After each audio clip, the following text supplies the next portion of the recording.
friend, it's Mesha with a golden nugget of the day to help you along your way. Listen, I have been reading in Job for the last couple of weeks, and it's just been so interesting to learn more about how Job lost everything he had because God allowed Satan to test him or prove him. The last couple of days, I've been reading about those 3 friends that Job had. You know those friends. Listen, they came to Job and basically told him, Job, listen, you've done something wrong. The reason why God is doing you like this, you need to repent. You need to go down on your knees and tell God to forgive you. These friends had some good and encouraging information to give to Job, but they also had some not so good and not so encouraging words to give Job.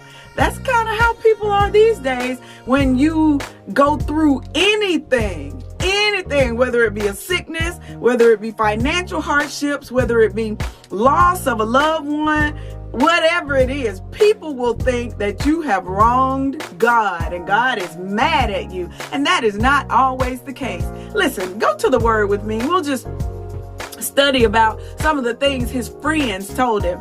This is what his friend Bildad told him in Job 8 and verse 7. We'll read it in the NRSV. It reads, though your beginning was small, your latter days will be very great.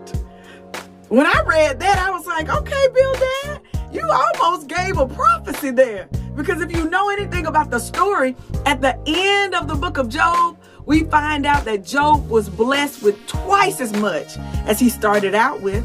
Well, what do I want to teach you about this verse? I want to teach you that sometimes God allows us to go through tests to prove who we are to ourselves and who we are to the enemy. You know how it is when you take a test.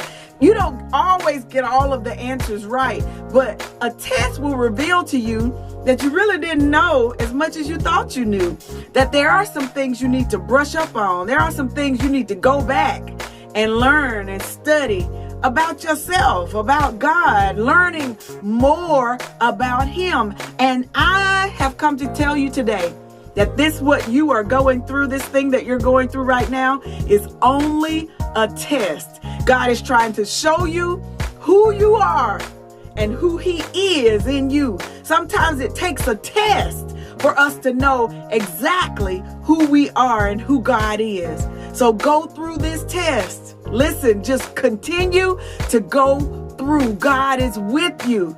And just as Job found out, in the end, you will be blessed with twice as much as you started out with. This is only a test, y'all. Hang in there. My bishop says that this is the year where God is going to stretch us. So buckle in and get ready to go through this year, knowing that in the end, we will be blessed. I love y'all. Let's talk next week.